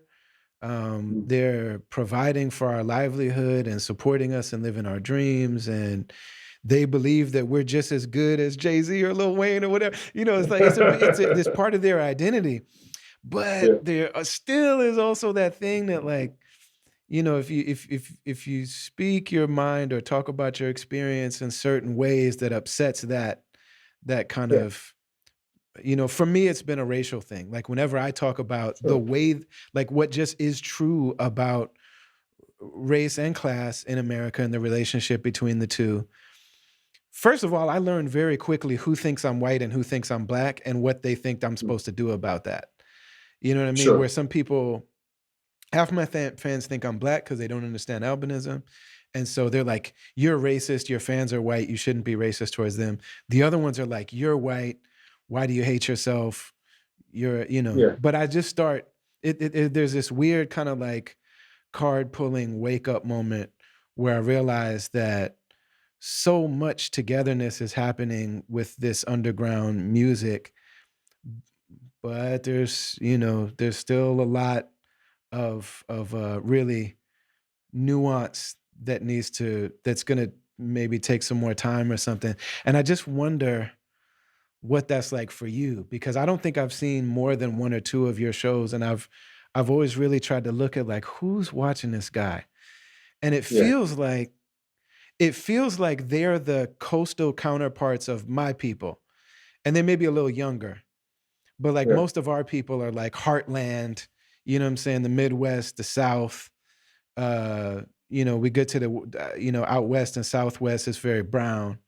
And then on the East Coast, a little bit more of a mixed bag. But when I was watching your audience, it really feels like they're from the coast. So they're probably a little bit more hip. They're probably a little bit more progressive. But I'm like, man, I think there may be a lot in common with our listeners and our relationship with them. Yeah. And I just wonder, like, Yeah. what's that been for you? Well, I mean, we're independent artists. We're underground rappers, right? So that's what we have in common is we attract a listener who has a privilege to seek music Mm, versus um, only listen to music that finds them and they only utilize music as escapism and fantasy, right? When you're dealing with hardship in life, you don't necessarily want to listen to music that reminds you of the hardship. Most of us around the world use music as a form of entertainment and escapism, right? So, what we have in common is a listener that doesn't necessarily just listen to what's top 40. They go and they mm, seek music that resonates with them. They spend time yeah. doing it. They spend money and resources collecting it, and they're from a certain mindset that comes from whether the privilege was inherited or coincidental or circumstantial. They've been given this ability to search for music and have the time and resources to participate in that. And that Mhm. stems all the way back to pre-internet till now, right? Where Right. if you're me and you, we're not getting radio play, we're not on MTV, we're not on BT, right? So how do you know about us? Through word of mouth, and then social media comes out, and we're able to connect with fans on social media. But when social media is born in its genesis, more than 50% of African American homes still didn't have internet and Wi Fi connection. It wasn't Mhm, until cell phone usage surpassed home computers that you saw an mhm. uptick in minorities having access to our music. So our Right. music was only accessible to people who had privilege, right? Yeah. So that's what we have in common. Up until recently in the history of rap, our music was only accessible to people who had privilege. They had time privilege, they had education privilege, and they had financial privilege, Mhm. right? That's right. So that's going to disproportionately be white in this country, right? So coming from my family, if I wasn't related to my family, they wouldn't know who I was. You know, I don't make the type Right. of music that they would have ever found. Yeah. Either side of my family, my Black American side or Yeah. my Sudanese family, none of them would know who I was. You know, Chuck Lee and always I. teases me. He says if there's if there's like a group of black people at a Brother Ali show, they came here with Ali. It's the truth, right? Like, so we share the fact that our fans have privileges that they may not even be aware of, right? Mhm. So that kind of cuts us away into having niche audiences. Like, I always look at fanship as a pyramid. Like most things in life, you Mhm. have the base, which is this common denominator, that's pop music, that everybody can connect with. And then as your music becomes more nuanced and more niche, the more it becomes, the higher up the pyramid you are, till you've excluded so many people that can connect with this music. So you end up with this Yeah. finite group of people that really comprehend and understand what it is that you're making. And that group Mhm. they have a comprehension level of one step down and one step up. That is it, right? So if you're at the base of the pyramid, you might have a comprehension of music that's one step up. Let's say high school diploma is the base. So you got a high Right, school right, understanding right. of music, right? But then only X amount of us is going to go to undergrad. If you went to undergrad, you have a comprehension of high school based music, right? And in high school based people know about college, right? Whether they go or not. But then some of us go and get a master's. If you got a master's, you got a comprehension of undergrad and high school. But that high school person has no comprehension of master's level music. Then some of us Right. Then get you a get your doctorate. masters. Then you get your We masters, start masters. right. We start making doctorate music, and the Uh-huh. fans of this doctorate music is like, you should be more popular, right? And then I'm looking at them like, you Oh should be more man. popular. You should be more popular. We're not popular. Me as the musician and you as the listener, we're not pop. You know, both of us. So no, I shouldn't be more popular. You know, you're not. So, but that's just human bias. People can't. It's the ego. We can't see past ourselves. So what we love, we think everybody's supposed to love, without Right. understanding how you even got to a position to even love this type of music. You know? Yeah. And it was a trip for me to learn not only that like our immediate heroes were having the same struggle, you know what I mean? So I always just assumed because I didn't go that I just assumed that like a De La Soul show would be full of like bohemian, um, Renaissance black people quoting Yeah. Maya Angelou and you know what I'm saying, and listening to Farrakhan tapes and like I so like when I first started going to concerts and I was just like, oh man, I must have come to I'm at the wrong show. Like you know what I Yeah, mean? yeah, Like this is the yeah. college show. I need to go to the man and the more and then but even before them, even going back into the great jazz masters and the blues masters and Yeah. there's been that phenomenon for a long time. Like it's a I multi-generational mean, thing. have you ever stopped to think about um, population? You know, like, Hmm. Black people are 13% of the United States population, right? Yeah.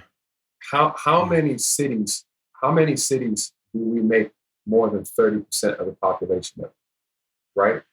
So when you leave these areas that don't have large densities of Black people, statistically, how many Black people are going to be at your show? Hmm. Like, that's one of them things. It's like, man, I'm 13% of the population. If I leave DC or New York or these hubs of Black culture and Black population, if there's a majority Black population in this at my show, my show is majority Hmm. Black in an area where we make up 0.2% of the population. Like, how is that even possible? Right? Yeah. It's not. It's not possible. And you from the Midwest. Like, I've always been a fan of the Rhyme Sayers and how the fan base was built. It was built in places, and from my perspective, that we weren't going to. Mhm. You amassed a fan base of people that you had this access to that we didn't even know existed. Mhm. You know, um, because you were there. You know, But I'm from a place that's 90% or more black. I'm from Prince George's County, Maryland. And up until recently, DC was over 50 something percent black. Now it's 48, which is still high. But that is not the norm for the rest of the country. We're like 330 million people here. Unless you West Side Connection, you're not going platinum in one state. It takes like it takes a lot of people to make a living from music. And if you're only 13% of the population, then statistically the majority of the people are not going to look like you. Yeah. And then you put on the fact that access to this type of music, the fans are who they're supposed to be, in short. But we're talking about population, and population density. So I'm not surprised um, when the majority of my listeners at shows are white. But ironically, if I'm in a city that has 20-30% black population, usually my crowd is about 50% black. Mm. I will say that. And that's all in major cities. Like, I just came from a 32 city tour in North America, and uh, Boston was very black. It was very mixed. New York was still very black and mixed. DC was majority black. All my shows in the Carolinas were very black. Chicago was very black. LA was very mixed. Seattle was mixed. Portland was mixed. When I got to the Midwest, it was a lot more white. That's to be expected. Mhm. When we did New Mexico, sorry, when we did Santa Fe, they were majority native at the show in Santa Fe. Mhm. Like majority of the people there were native. That's what it should Yeah. be.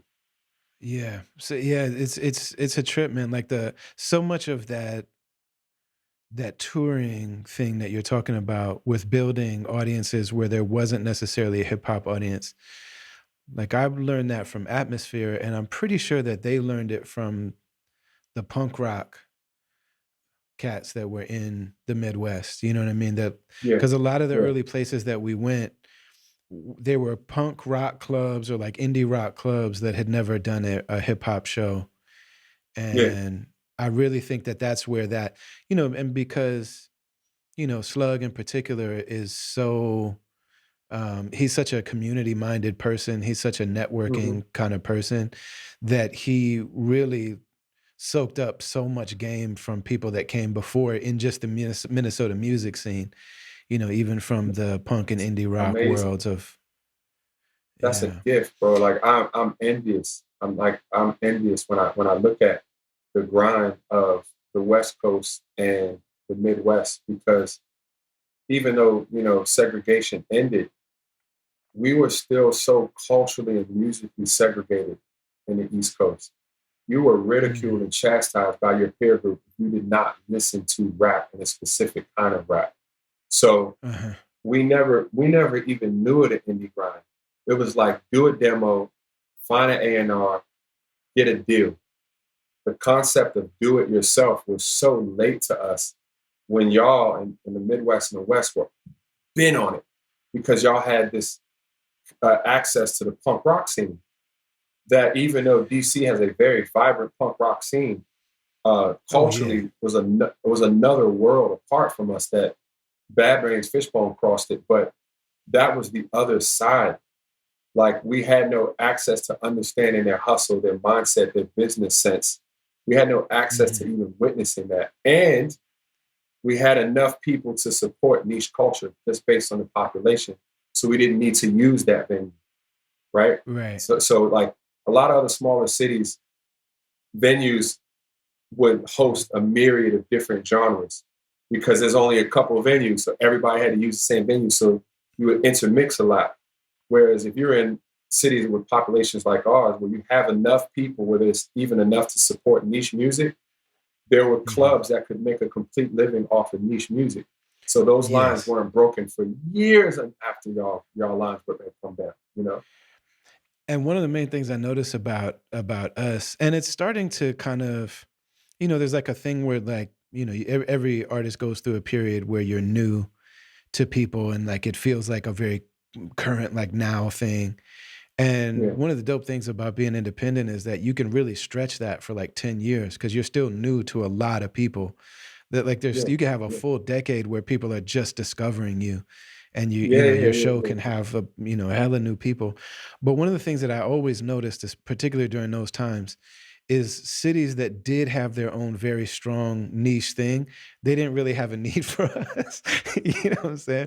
Like, I mean, even atmosphere shows in Atlanta. Like when I play in yeah, Atlanta, it's funny because like, but in those cities, those are my blackest crowds. So like when I play in Atlanta, yeah. my crowd is more black than it is in other cities. But it's also much smaller, just because in general, it's like I'm getting the section of Atlanta that's aware of me and wants to come see what I'm doing. But Same. it's going to be a It's the exact. smaller place. It's the exact same. It's the exact same for me Mhm. because we make this niche music, man. And it has nothing to do with race. It has something to do with access, and we don't make music that is for escapism and fantasy, right? Right. And that's not an American thing. My Sudanese side, like you would think that if you had a dictator for 30 years and a regime where your country experienced sanctions and trade embargoes, and you had your life was just adversity, that you would have Mhm. a plethora of music to reflect that.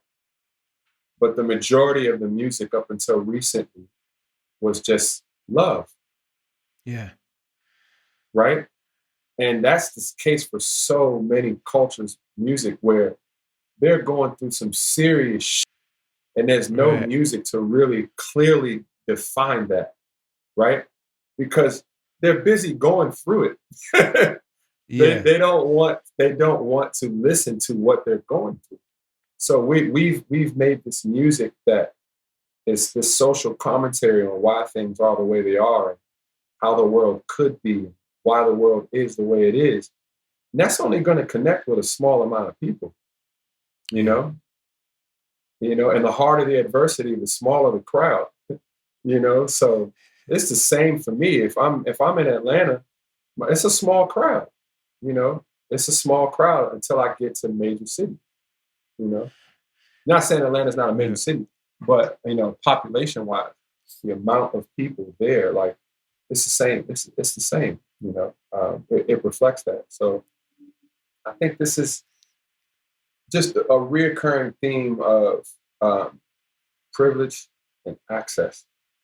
And as I say, I focus the causes of things, right? So um, I don't want to, in my lifetime, see something that's just not possible. I'm okay with what it is, and I maneuver through what it is, and I don't necessarily get angry on what it should be. And you don't hold anything back. Like you don't hold your experience back in your music. You know what I mean? Or at least it doesn't feel to me like you're holding any of that back. Like I hear things, even in your newest record, um, where I'm like, man, I can hear you navigating and at points being frustrated with that, or just even stating things the way Mm-hmm, that they are. mm-hmm. But it also seems like your ability to communicate and to be an ambassador, you're saying them in ways that aren't that are still understandable and open. So it doesn't feel like you're censoring yourself, but also the way that you're saying it is like people that are in tune, that white listeners that you have that love you. I don't get a sense that they're gonna feel uh, that they're gonna feel alienated by what you're saying. No, I mean, no. never underestimate the white world's ability to to take stuff personal, but but But listen, but everybody does it. Two mm, instances come to mind with what you just said. On my mm, album, The Iceberg, I have a song called "You Grew Up," and the first verse, neither verses are real. The the stories are real, but I made fictitious characters that they're based on, right? So I singularized a series of events and embodied them into a person, right? And the first verse is about a white kid who is radicalized as he ages and becomes racist and then becomes a police officer and shoots an innocent black person. Mhm. The second verse is about a Muslim kid who grew up um, being a minority and being picked on and tormented and becomes radicalized and becomes a suicide bomber. So the song Mhm. comes out, and I get a series of comments and messages from white people saying, "You're saying, well, all white people, become racist and all cops do this, and I rock with you, but I really don't agree with what you're saying in this song." And then I got a Mhm. bunch of my Muslim fan base that was like, "You're making it seem like all Muslims are terrorists." Right. And not one Muslim had a problem with the first verse about the white cop, and not one white person had anything to say about the second verse about the jihadists, Mm. right? And I said, there's the bias right there. Like people can't see past themselves. Like Mm. you're mad about what you see yourself in, not Mhm. necessarily the reality of the situation. I would have really appreciated if a white person had hit me up and said, I got a problem with that second verse about you talking about this Muslim kid who got radicalized. Don't you think that's doing a disservice to things? And I wish some Muslim person would be like, yo, what's up with that first verse? But it never happened, right? and it Yeah. that was very profound to me about personal bias, Yeah. and I leaned into it. I leaned into it a little more on this new record. There's a song on Yeah. the record called "How Far," Mhm. and I had somebody message me on Facebook, some white guy. He's like, "Yeah, I've been listening to you for years, but I think this is it. Like, you really disappointed me um, by you leaning into this leftist view and this liberal view on how things are the way they are. I thought you, of all people, should know better." He basically had an issue of he had this issue of, because I said in the song, um, hard to sympathize when crackers dying from getting high. When crack was in its prime, drug abuse was akin to crime, That's right. right? And he was like, Yeah. "Yo, how could you say that?" First of all, I use the term cracker intentionally. I don't even use the term cracker, right? But No, I because use it's it tied to the to word crack. tie to the word crack, but also um, everybody's so sensitive about the N word. Let me just use this word and Mhm. see how it makes people feel. Just as a test, let me just see if this ruffles anybody's feathers, right? So I use it Mhm. for two reasons, right? For those two reasons, talking about old words that have a root in something that have morphed into something else. I'm curious. Let's just see who has a problem with this. You're right. Mhm. That's the first reason I use it. But here was a man who had a problem with something that is very true, Mhm. right? And I've had to open up and admit I don't share the same sympathy and sadness for the opioid epidemic that's currently sweeping this country, because I have resentment and anger from how it was treated when it was people of color. That's right. And I have to admit that to myself first, that damn, I don't care as much about this as I think I should. Am I any better? Am I any better? Now, maybe I have more of an introspect on how white people saw the crack epidemic. It didn't affect them. So they just couldn't care, because we have these personal bias that when things don't relate to us, we just don't Yeah. care. And I saw Or it in when my it subject affected matter of my them as a song. group, it felt like it was like we're seeing an uptick in crime and people are stealing our cars and breaking in our houses because of crack. Like that's the way it touched, or at least that's the way the narrative was with the way that crack touched white people Yeah, as a whole, as a group. yeah. So it's like Yeah, but now it's your lock them up, get hard on right, crime, get tough, lock them up so they don't, because right. it's bothering us. We don't feel safe. We didn't see the humanity in it, right? Hmm. Because we couldn't extend the humanity to it. And I had Yeah. found myself sharing some of that same sentiment now, where I've Mm. lost my humanity in it because of how it was when it looked like me, right? But I got to Mm. admit that to myself first, and I got to navigate that. But it opens it up to say, let's have a conversation about this, you know? Yeah. Because now, not only do I understand myself more, now I understand people who don't share my trauma and my experiences. Now I have a little bit more of a comprehension of how that could happen, how you could let something like that happen, because I'm letting it happen right now, and I don't care as much as I did when it related to me. And for as much as we're celebrated as underground independent, artists for being vulnerable and for, sharing the not neat and pristine parts of ourselves, our anger isn't always celebrated in the same way, No, or like our hurt in no, that particular way. yeah, no, It's no, it's not not. always, it's like, man, I signed up for certain types of vulnerability. And man, just Yeah, the profound level of how patronizing it is. Cause I get a lot of that too. Like, come on, Ali, you're better than that. It was like basically yeah. somebody You're saying, better like, than that. man, for the last 10 years, I've seen you as a projection of my own political opinions and beliefs. Cause, This is for me, what. it's like, I visually look like the people who feel that way. It's like, nah, Yeah, man, if I'm seeing a 250-pound guy turn pink when he raps, you know what I'm yeah. saying? That's me, man. You're supposed to be me Right, up there.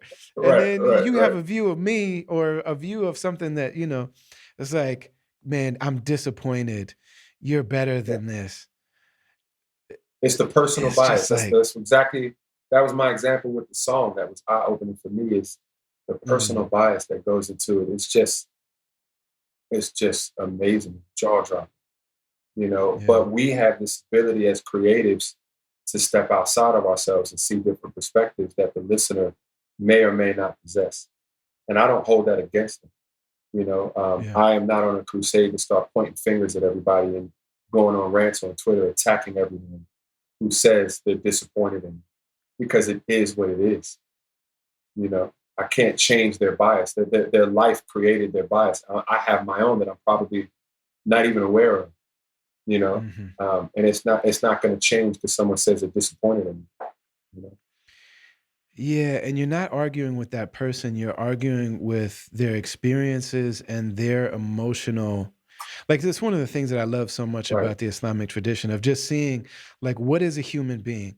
A human being Yeah, is a body and a human being, but the non-physical side is a soul, and like that soul is the deeply human connection to the creator. But the human yeah, being is also a heart, and that heart has, it can be swayed, and they're also an intellect, so that everybody's got to have an intellectual way to frame stuff. So you'd be like, well, yeah, this person's just thinking through an ideology. They have to, because they have an yeah, intellect that needs framing, it needs language, it needs, you know and then also every person is an ego, including me. yeah, yeah. And so just like having that understanding that, like, so often we're not arguing with a person, we're arguing with the clash of our emotional connection to what's happened to us. Right. And then the ways that make sense for us to filter those things Exactly. on an intellectual level. Man, one of the Yeah. things that I love, just to switch it up a little bit, is like, with people that are in the underground or independent thing or whatever language we use for it, it's almost like two camps. Like, there are some people that are really deep down indignant about the fact that they didn't become famous or more famous. You know what I'm saying? And then there are people that are just like, Leave me alone. I'm so happy Yeah. where I am." You know what I Yeah. mean? Slug is one of those people that he said on one of his early records, "Never want to blow up because I never want to fall off." Like, he understood Yeah. very early that, and the music industry came for him and they wanted him so badly. Yeah. And he never announced on Twitter, just turned down a record deal from so and so. He just was like, "No, I'm cool." I mean, big Yeah. producers and MTV and all this stuff.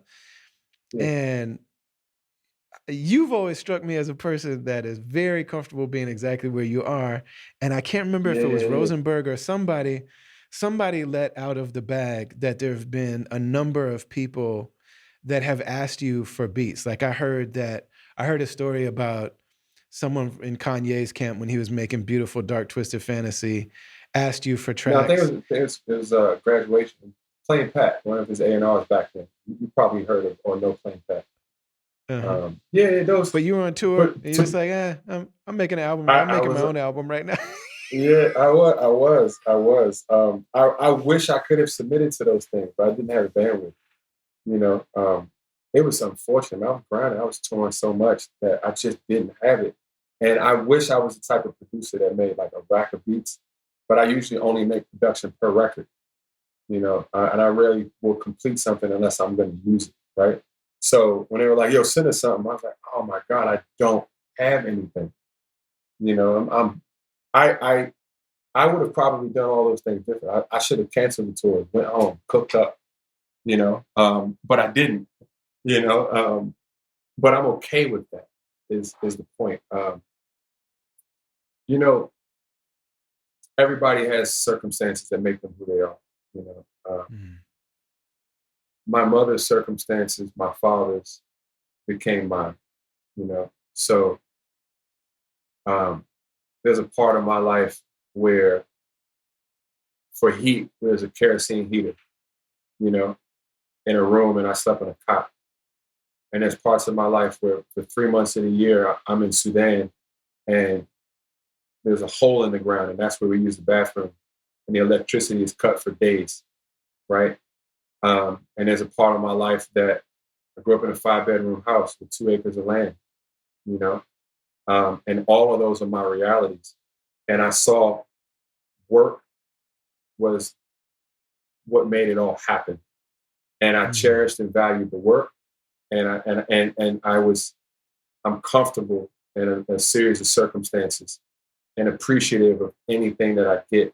So I never to aspire to have something that I think I quote unquote deserve. In fact, I don't believe I deserve anything.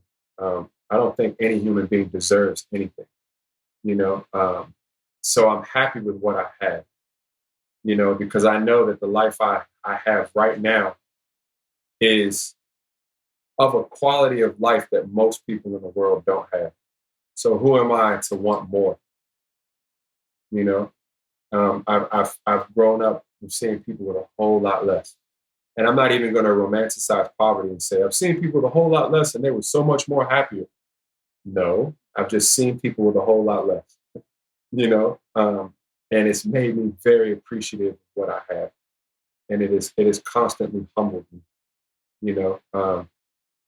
My mother, you know, Friday when she picked me up to the weekend, we in a house with no running water and no heat, sleeping in one room with a kerosene stove in the middle, washing up in a bucket with water that we heated up because that's all she had at the time, you know. And then my dad would ship me back to Sudan from 6 years old to 18, and I'd be in his village in Umdurman. And up until the late 90s, early 2000s, we would use the bathroom in a hole, and the sun would heat up the water, so everyone would take their showers by high noon when the water was at its warmest. And the power grids would be cut to conserve energy. So there'd be days and days where there was no electricity, and I would get malaria, you know, and that was life, you know. And we slept outside communally on cots in a courtyard in my grandmother's house underneath the stars, and because that was the coolest place to sleep, and the entire family slept together in one place, you know. And then I come home for school Monday through Friday, and I'm at my dad's house, 5 bedrooms, me and my siblings, my stepmother. I have this massive backyard, and literally grew up in a place where I had cornfields and horses and deer, and I played in the woods. You know, I had a car as soon as I got my license. I had my own landline. You know, I worked for my dad, and I had money in my pocket. You know, so I'm thankful for everything, and I'm good under any circumstance. I could lose everything right now and just eat beans for the rest of my life. I'm good. You know, so I don't I don't worship fame and I don't worship money. It doesn't mean anything to me. The only thing money means to me is time. That's the only thing I've ever worked for was the ability to do what I want with my time. That's all I want to do. If I'm able to wake up when I want, eat what I want, when I want, go where I want, when I want, alhamdulillah, what else do I need? Right? And on top of that, I get to be a regular person. I can take my kids to Hmm. the playground and I'm not bombarded, by Right. people. I can live a normal life. And that's what so many artists who I have worked with who are more famous than me have been envious of and have used me for because I still live in the real world. And they don't. And they're so far removed from it, but they still have to make records for the rest of the world that they can't even connect and relate to anymore. So they use people like me to give them a sense of what life is like. And I am not envious of them. I think they live a really wealthy and fortunate life. Well, man, I appreciate you so much, man. Thank you for being so generous with your time, but also your insight and your Thank story. you. And yeah, man, we Man, could do this every month. let's get We could it. just make like a regular. Let's get it. You let me know. You Yeah, hit me man. up. And we definitely should make music. And I feel like we should tour Yeah, together. bro, I'm down, man. Like I feel like a co-headlining thing. I think that might be really. I think our fans might get You along. you the headline. I don't. This you the I'm not headline. so sure about Period. that, man. Maybe Trust me. 2007. I Trust me. don't know. Maybe Trust me. maybe You we you. switch in certain cities. I don't know. I mean, Who Evidence that told tour me. with? Ev Yeah. told me he's like, man, this Odyssey guy is pretty strong, man. Ev had really great things to say about you. He's like, he's really about Oh, his word, business. He word, comes in, he does his show, and he does his thing. But he's like, man, he's the real thing. And Ev is not word, word, easily word, impressed. word. Yeah, man. Yeah, well, sister, appreciate you making time. And we spoke. Now we're gonna work.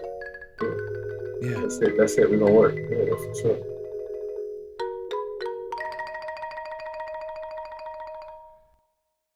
Special thanks to our brother Amir Odyssey for being so generous and gracious with his time and insight and wisdom and knowledge and experience, and really with himself. Like he's just a delightful human being. Very grateful to connect with him and to be able to share it. Go to zakat.org right now, zakat.org, and put something on that Turkey and Syria earthquake relief fund. If it's $5,000, if it's 500, if it's 50, if it's $5, if it's $1, go right now and put something on it. I'll do the same thing when I'm done recording this, and then we'll do it together. And we'll just be recorded in the celestial realm of people that showed up in this global catastrophic historic event and did what we could, just to be recorded amongst the names of people who were trying their best to respond and have the honor of helping in these kind of moments. And I'm honored to be connected with Zakat Foundation because they're on the ground doing real work. And that means a lot to me. Also, we have this partnership with BetterHelp, BetterHelp.com/travelers. Head over there, sign up with them. Special thanks, as always, to Mansur Panawala, to Amna Mirza. Thanks to Darian Washington. Thank you to Ant. Thank you to Last Word. Thank you to all the people, all my homies that check in and that listen to this show. Imam Khalis, Rashad, Sister Aida Rashid, Auntie Samira, my man Jamal, you know what I'm saying? Shout out to Shane Atkinson. Yeah, all of my people that listen and give me feedback on the show because it's really part of the podcast, and we appreciate you very much.